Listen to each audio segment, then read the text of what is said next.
Chers amis de TV Liberté, bonjour. Nous avons le bonheur de recevoir Luc-Olivier Dalgange. Bonjour. Bonjour. Vous nous proposez un très beau livre, L'âme secrète de l'Europe, sous-titré Œuvres, mythologie, cités emblématiques, dans la collection Théoria chez L'Harmattan. Vous êtes déjà venu à ce micro pour nous parler du déchiffrement du monde, la gnose poétique d'Ernst Jünger. C'est un livre, chers amis téléspectateurs, c'est un livre magnifique, c'est un livre que vous lirez tout l'hiver. C'est un livre médecine, comme disent les Indiens, d'une plante médecine. C'est un livre qui est un soulagement pour nos âmes meurtries par la laideur, la vulgarité, le mensonge. Et c'est un livre qui nous rend une Europe dont on croit qu'elle a disparu et qu'elle va disparaître. Mais en fait, non, elle est toujours là, c'est votre conclusion. Et donc d'abord, merci. Merci à vous. Parce que le livre a des pouvoirs extraordinaires. C'est toute la thèse de votre livre, d'ailleurs. Alors, évoquons d'abord votre illustration, cette princesse allemande du XIIe siècle, Uta von Ballenstedt. Comment l'avez-vous rencontrée? Oui, alors, c'est une image que j'ai eu l'occasion de voir assez souvent et qui me semble particulièrement belle, parce qu'il y a à la fois quelque chose de symbolique, évidemment, elle incarne une sorte de fonction royale. En même temps, elle est d'une beauté extraordinaire et d'une beauté intemporelle. On a l'impression qu'elle nous est contemporaine. Et ce portrait qui est à la fois quelque chose d'archétypal, en même temps quelque chose de très singulier. De très singulier. On voit sa personnalité. On voit même qu'elle est peut-être légèrement fatiguée parce qu'elle a les yeux un peu ombrés, de légères cernes. Et elle est à la fois erratique, symbolique et extraordinairement proche. Elle est née en l'an 1000 oui. Et elle est fondatrice de la cathédrale dans laquelle elle vit toujours aujourd'hui. Et c'est une des plus belles statues médiévales. C'est une des plus belles statues, oui. Et je ne la connaissais pas, je dois dire, et donc je vous suis reconnaissante encore une fois de me l'avoir fait découvrir. Alors, votre livre, qui est une ode à l'Europe secrète, à l'âme secrète de l'Europe, est fait sous la forme d'un dialogue entre un voyageur et une ombre. Pouvez-vous nous présenter cette forme? Ça débute par un dialogue entre le voyageur et son ombre. Le livre se termine aussi par un dialogue entre le voyageur et son ombre. Et au milieu, oui.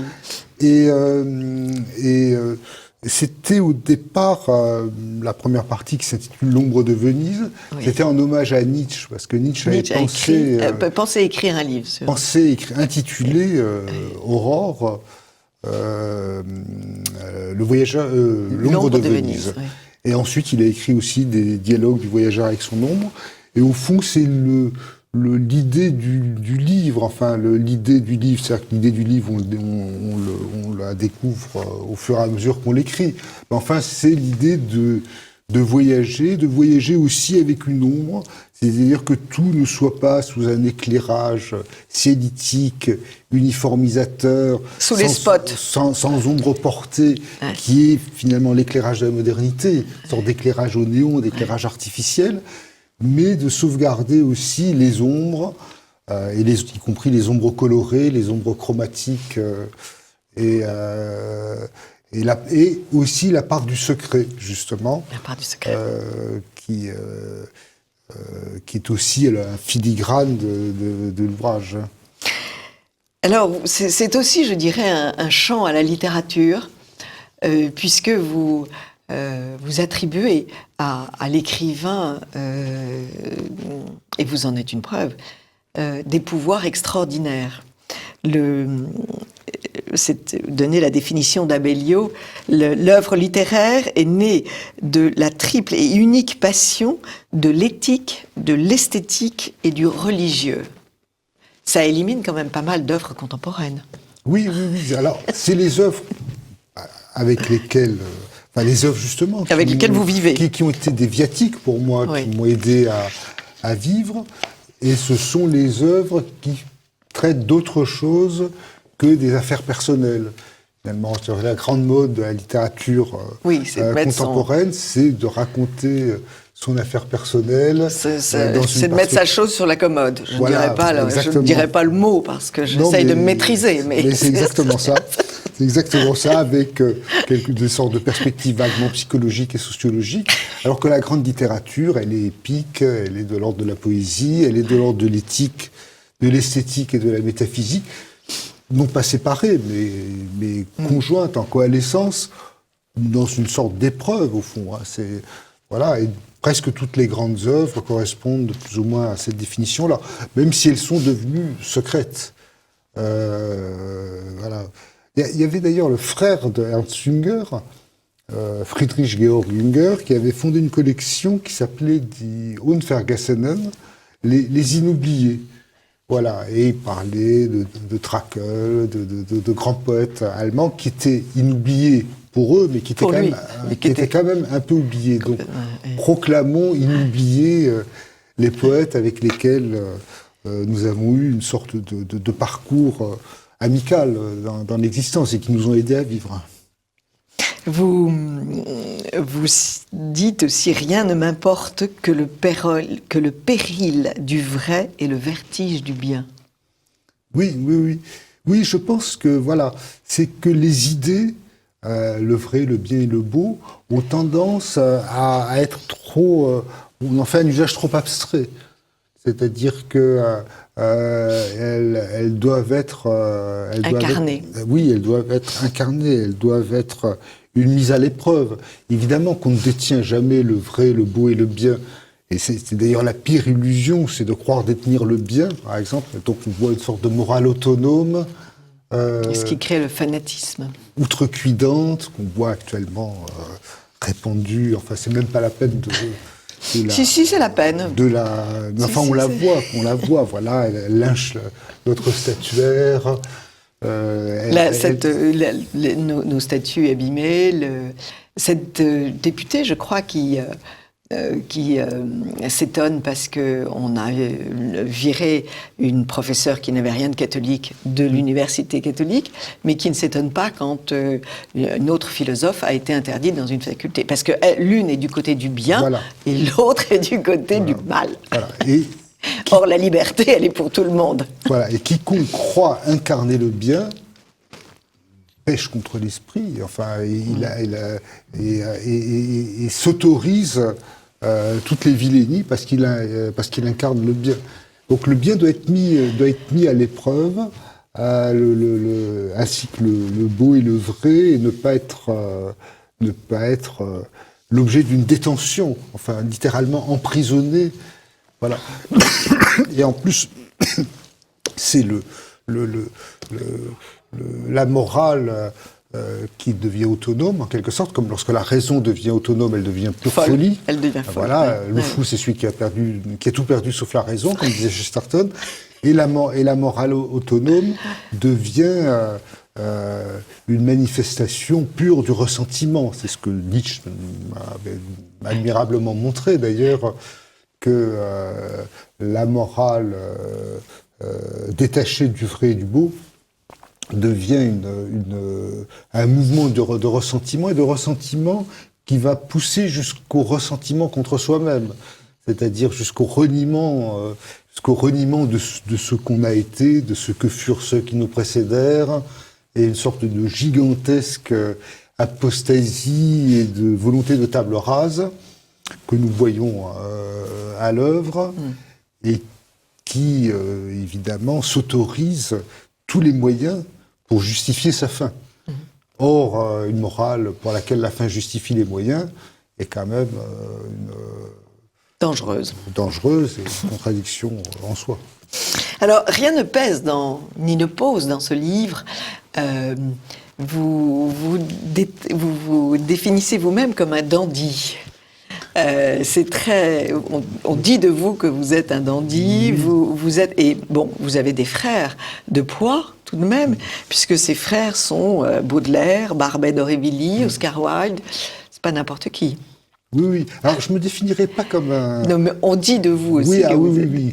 Mais vous soutenez le dandy, vous le défendez. J'ai une très grande sympathie pour ceux que l'on a peut-être définis de façon un peu... Vite. Voilà, ou réductrice. Mais il y a quelque chose de très beau dans le dandysme. Mais en fait, est-ce qu'on ne les a pas critiqués pour empêcher que leur message ne soit donné ? Exactement. C'est exactement ça. C'est-à-dire on les a discrédités pour évacuer le message. Voilà, Barbey d'Aurevilly, par exemple, qui nous dit quand même des choses extraordinairement profondes et d'une... qui est monarchiste. Voilà, qui était monarchiste, qui était catholique, qui était chouan, qui était la révolte en acte contre le monde moderne. Évidemment, si on dit, au fond... Tout ça, c'est par dandysme, c'est comme s'il portait un gilet avec des boutons en rubis, et au fond, on le rend à une sorte d'innocuité. Voilà. On le ridiculise. Mais quand même, il y a dans le dandysme, chez ces dandys, peut-être que même que le premier dandy, c'est Alcibiade, de Platon, mais enfin, il y a quelque chose de comment dire, un retour quand même à la forme, c'est-à-dire que la forme n'est pas indifférente, et la liberté qu'on se donne à soi-même de penser selon les normes qui nous constituent et non pas selon des occasions extérieures. Une idéologie commune, quoi. Voilà. Donc ça, c'est assez... Alors, comme Baudelaire, vous avez ce regard sur notre époque moderne très amusant et, à mon avis, bien exact. Les modernes vivent sous l'emprise de la drogue dure, de leur dédain et de leur délire. Je trouve que en une phrase, vous avez tout dit. Dédain de quoi ? Délire de quoi ? Je crois que il y a dans la modernité, le progressisme, déjà une sorte d'extraordinaire dédain pour le passé, mais même un dédain pour le présent, pour la beauté des choses présentes, parce que la beauté des choses présentes porte, en elle, il y a le ressac du passé. Il n'y a pas une chose présente qui ne soit éclose et il y a une sorte de grand dédain. Et les modernes trouvent toujours que le monde n'est pas assez bien pour eux.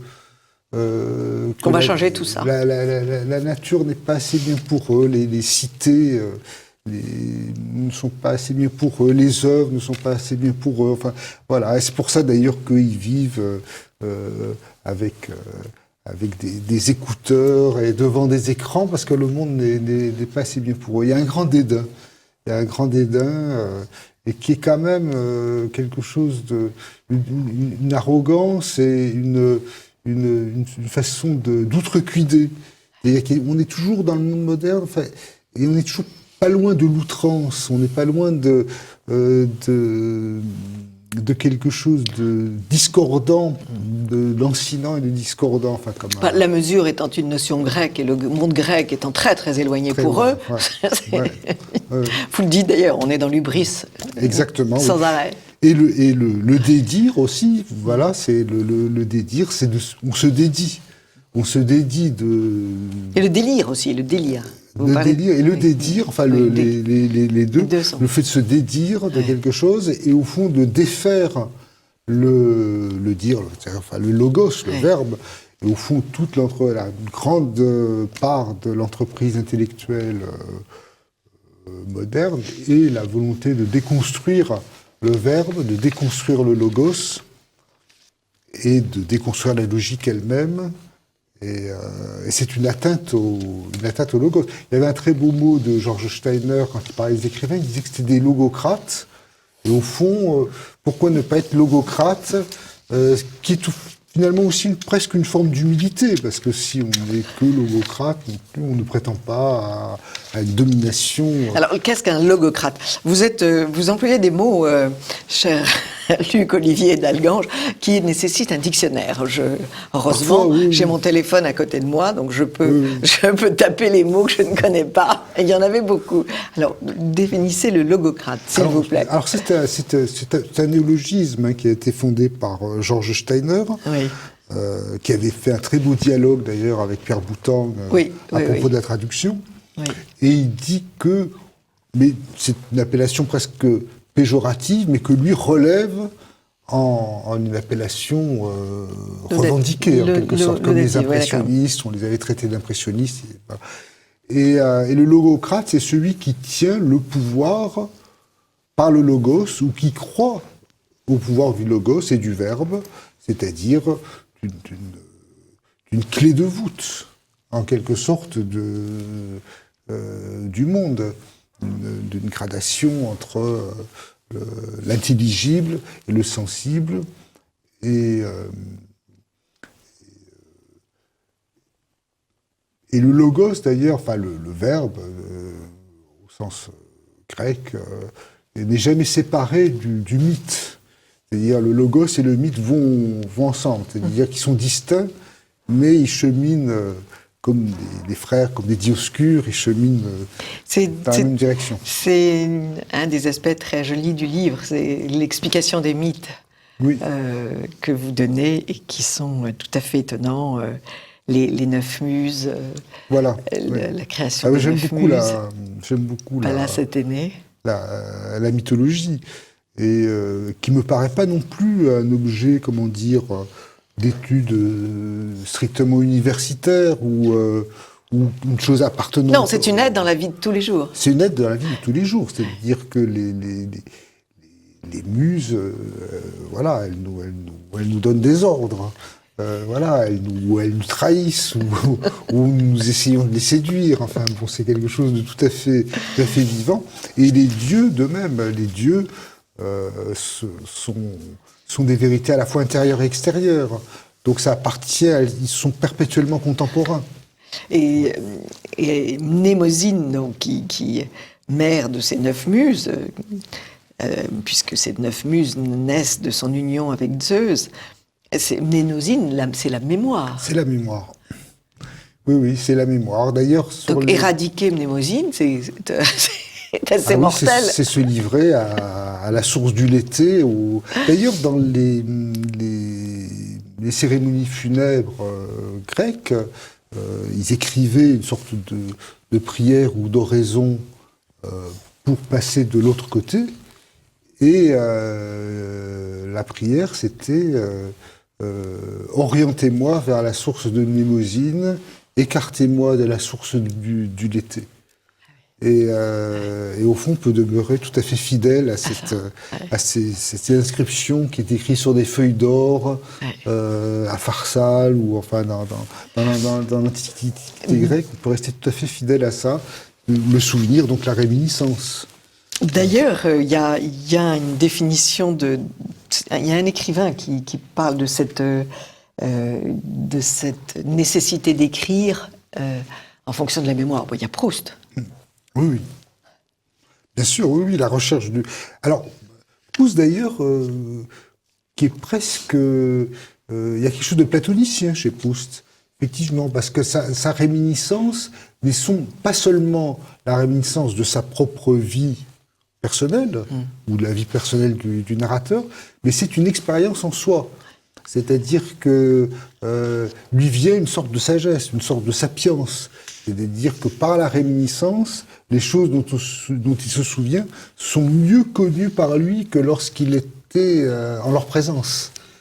Donc, et puis les cathédrales qu'il célèbre, qu'il a trouvées aussi chez son maître Ruskin, les cathédrales, c'est les petites églises, les petites chapelles, tout ça sont comme des temples consacrés à notre mémoire. Oui, à Dieu d'abord, mais Dieu, mémoire occidentale. Oui, c'est le ressouvenir qui est comment dire, presque la condition de la présence. C'est-à-dire que sans ressouvenir, le présent n'est que un instant aussitôt des trucs perçus dans un temps linéaire. Pour que le présent devienne présence, il faut le ressouvenir. Voilà, qui est d'ailleurs la notion fondamentale dans l'œuvre de Platon. C'est-à-dire que nous savons tout, mais encore faut-il nous en ressouvenir. Voilà. Ouais. Et cette pensée et l'art nous permet de nous éloigner, ça c'est une expression de Léon Bloy qui est merveilleuse, nous éloigner des charogneux carrefours du monde. Oui, C'est typiquement Léon Bloy, mais ça soulage. Ah mais tout à fait, oui. Maintenant, quand je verrai une publicité qui me déplaît, je me dirai, je suis devant un charogneux carrefour du monde. Oui. Il faut avoir des sortes pour pouvoir traverser ce monde, il faut des alliés. Des alliés impondérables, des Très alliés, joli. voilà. Et c'est le ressouvenir de Uta, c'est les œuvres, ce sont les paysages, les fleuves. Alors, les écrivains qui sont donc des chevaliers et des guerriers, des chamans, des prêtres. Oui, il y a quelque chose de très... La fonction de l'écrivain est très, très, très importante. Oui. Il est essentiel dans un peuple. Oui. Il y a une dimension orphique dans toute œuvre. Orphique. Et odysséenne aussi, puisque l'origine de toute la littérature européenne, c'est Homère, l'Iliade et l'Odyssée. Vous dites qu'il faut vivre sa vie avec l'ingénuité d'Ulysse et la ferveur de saint François d'Assise. Oui, ça. Ou la générosité de saint François d'Assise. Oui, je me souviens plus exactement. Je vais retrouver. C'est une idée. Oui. C'est une très jolie. Enfin, c'est plein de. Votre livre est plein de très jolies formules comme ça qui font qu'on avance plus gaiement dans ce monde. Alors, vous faites vous dites aussi que l'histoire ancienne et l'histoire antique notamment nous donnent des clés pour comprendre ce que c'est que la justice, ce que doit être la justice, ce que doit être la guerre. Vous avez une très très très étonnante, voilà. C'est Héraclite qui parle de l'ordre de la cité. C'est un petit peu actuel, puisqu'il y a un certain désordre. Le peuple doit combattre pour ses droits comme pour ses murailles. Et vous écrivez qu'il y a une concordance entre la cité invisible des lois et la cité immanente que symbolisent les murailles. Oui. Ah, c'est une idée... Oui, vous voyez, toute l'actualité... Toute l'actualité est là. Comme on ne défend plus nos murailles, voilà, les lois peuvent oui. Les lois s'écroulent. Oui. Ils ne sont pas respectés. Oui, bien sûr, oui. Voilà. Prenons conseil d'un présocratique. On ne pense jamais assez à Héraclite. Moi la première. Vous préconisez aussi, bien sûr, le rentre en toi-même, Octave, et cesse de te plaindre. Plus l'activité humaine est creuse, vaine et débilitante et crétinisante, mieux elle enrichit ceux qui s'y livrent. Et vous parlez de cette espèce de pacte de Faust. Notre âme est vendue. Oui. Pour des raisons matérielles. Oui, c'est au fond tout est oui, voilà, tout est livré à une sorte de solderie générale et de vente, de marchandisation comment dire, au fond, les êtres et les choses perdent leur dignité dans la mesure où elles deviennent utile, ou dans la mesure où on veut en faire l'objet d'une utilité, c'est-à-dire d'une tractation, donc elles perdent leur essence. Donc il y a une sorte de déperdition de la simple dignité des êtres et des choses. La gratuité est complètement éradiquée. Voilà, tout ce qui est gratuit est considéré comme nul. Oui, oui, oui. Et au fond, c'est là où on voit quand même l'immense différence entre notre monde, qui est quand même relativement court, dans tous les sens du terme, et la façon dont les hommes concevaient le monde. C'est pas que le monde passé soit un monde idéal, non. Mais malgré tout, il portait au plus haut l'idée de contemplation. C'est-à-dire qu'il y avait l'action. L'action servait précisément à consolider les murailles sauvegardaient les lois invisibles, et les lois invisibles sauvegardaient la possibilité pour l'homme de contempler. C'est-à-dire de n'être pas uniquement une créature affairée à la poursuite de quelque chose, ou poursuivie par quelque chose, comme une sorte de ratraqué voilà, au charonieux carrefour du monde, comme disait Léon Blois. Alors, pour remédier à une certaine tristesse et à un certain désenchantement de notre temps, vous préconisez plusieurs choses. Vous préconisez l'ivresse et la ferveur, celle de Nietzsche, celle de Gide. Oui, l'ivresse, le rêve, la ferveur. Et d'Annunzio aussi. Et d'Annunzio, oui. Ces livres, écrivez-vous, sont l'éloge des hautes flammes des ivresses.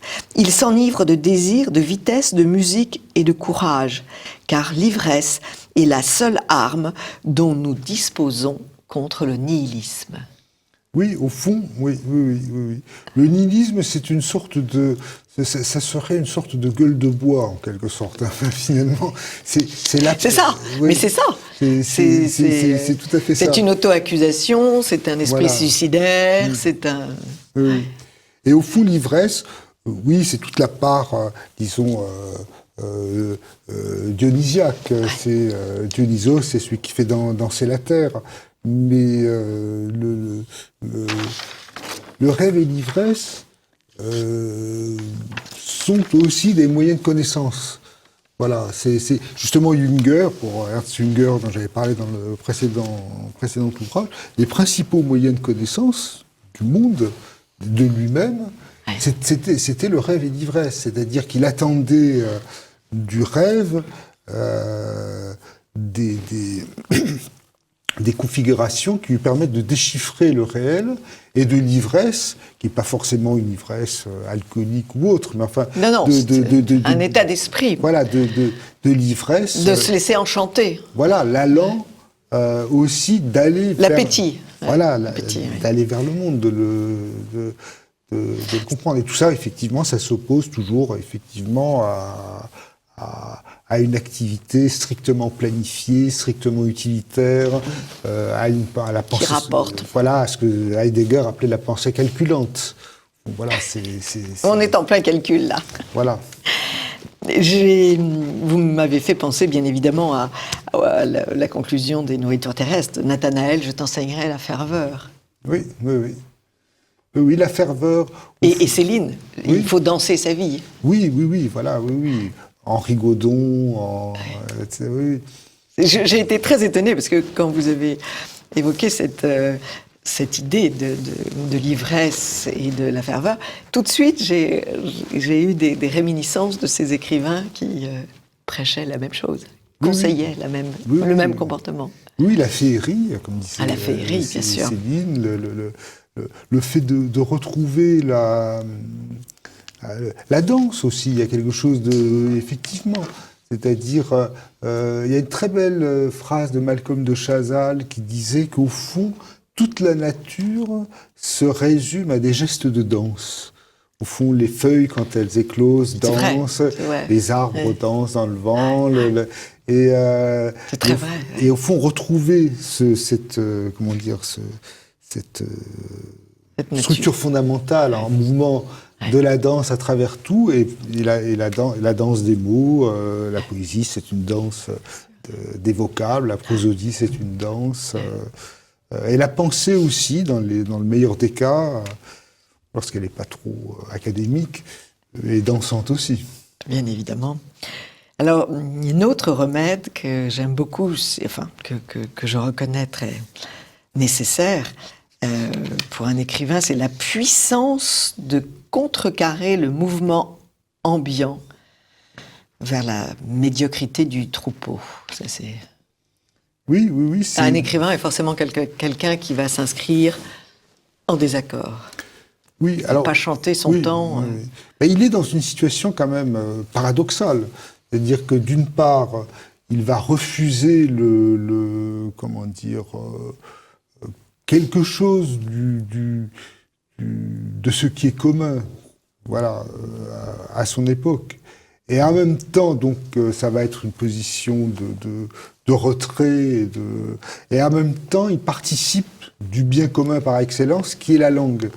Donc, il est à la fois dans ce qui est commun et en dehors. Et voilà, oui, une sorte de cheminement à rebours, comme disait Huysmans, mais qui est toujours un peu risqué quand même. Et puis, bien évidemment, vous conseillez la générosité. Oui. La générosité intellectuelle, toutes les générosités. Voilà, oui. Et même la générosité avec soi-même. Voilà, donc on voit très bien le ressentiment s'adresse à tout le monde, y compris à soi. La générosité s'adresse à tout le monde, y compris à soi-même. Mais c'est parce que le monde, au fond, est assez généreux. Le monde nous donne beaucoup. Le monde donne beaucoup, c'est-à-dire que nous recevons infiniment plus que nous nous donnons. Et ça, voilà, c'est ce qui a tendance à être oublié. C'est-à-dire, c'est immense ce que nous recevons. Ce que nous recevons du monde, enfin de la lumière. Quand nous naissons, nous avons déjà un trésor qui nous attend. Nous sommes endettés à vie. Et puis, vous conseillez aussi beaucoup de protéger notre âme. Ça, c'est une très jolie idée. Il faut protéger l'âme d'une société. Oui, il faut protéger. Il faut même combattre pour elle, parce que l'âme est quelque chose de relativement fragile. Enfin, elle est vite oubliée. Elle est vite oubliée, et tout nous incite à... Voilà. Pendant l'époque où nous vantent les droits de l'homme d'une façon assez idéologique et finalement assez confuse, on peut défendre les droits de l'âme. On peut défendre les droits de l'âme. C'est une très belle idée. Je devrais appeler cette émission « Les droits de l'âme ». Oui. Vous avez tout à fait raison. Tel est le paradoxe, écrivez-vous, Luc Olivier d'Algange. Tout a disparu, mais tout demeure mystérieusement intact en nous-mêmes. Ce dont naquirent les dieux, les arts, la poésie, la civilité, demeure intact, indestructible. Il y a toujours le ciel, la terre, les hommes et les dieux. Toutes les formes sont levées à l'intérieur. Rien n'est mort. Seul s'oppose à la Renaissance ce faux-semblant culturel, ce faux-semblant social qui nous trompe sur la véritable nature du vide. Et puis, bien sûr, le culte de l'art, qui est le culte qui réenchante une vie et qui permet finalement, qui est comme une barrière, une protection contre toutes les avanies. Oui. Les choses. Ce qui importe, c'est de protéger les choses fragiles, les choses impondérables. Voilà, il faut inventer le paradis à l'ombre des épées, comme disait.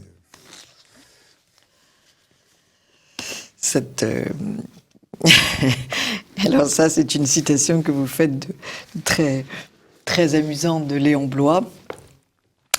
Au fait, que diable voulez-vous que puisse rêver aujourd'hui un adolescent que les disciplines modernes exaspèrent et que l'abjection commerciale fait vomir? Les croisades ne sont plus, ni les nobles aventures lointaines d'aucune sorte. Le globe entier est devenu raisonnable, il ne reste plus que l'art. Un art proscrit, il est vrai, méprisé, subalternisé, famélique, fugitif, guenilleux et catacombal. Mais quand même, c'est l'unique refuge pour quelques âmes altissimes condamnées à traîner leur souffrante carcasse dans les charogneux carrefours du monde. Ah oui, voilà. Tout est dit, là. Et vous-même, et c'est sur cette citation que je vais terminer cette émission, ce qu'il y a de meilleur en nous, ça c'est vous qui l'écrivez, Luc Olivier d'Algange, ce qu'il y a de meilleur en nous tient dans ce désir de transcender le temps, de retrouver à chaque instant inoubliable la certitude glorieuse, platonicienne, d'un miroitement de l'éternité. Ce miroitement de l'éternité est une chose merveilleuse. Il y a eu un texte de François Scheng, l'écrivain japonais, a écrit un très joli article pendant le confinement en disant que les gens étaient privés de tout, mais pas du tout. Rien suffisait au bonheur. Il parle de l'éclat de la lumière sur une théière d'étain sur la table. Oui, oui, oui. Qui est presque une épiphanie, au fond. Hein, voilà, c'est l'éclat de la lumière. Voilà, chers amis de TV Liberté, le génie de l'Europe n'a pas disparu avec le triomphe historique de l'Occident, mais il est devenu secret, apanage des individus audacieux qui surent résister à l'uniformisation. Eh bien, avec vous, cher Luc Olivier d'Algange, nous pouvons résister à l'uniformisation. Nous prenons une sacrée dose de culture ancienne, puisque vous nous rendez cette culture où on n'a pas apprise ou qu'on a bien oubliée. Et en tout cas, vous nous la rendez accessible et vous nous rendez très heureux. Je vous présente tous les mercredis des très beaux livres, chers amis de TV Liberté, mais celui-là est un très grand livre, L'âme secrète de l'Europe, œuvre, mythologie, cités emblématiques, chez l'Harmattan. Merci beaucoup, Luc Olivier. Merci à vous. Amis de TV Liberté, à la semaine prochaine.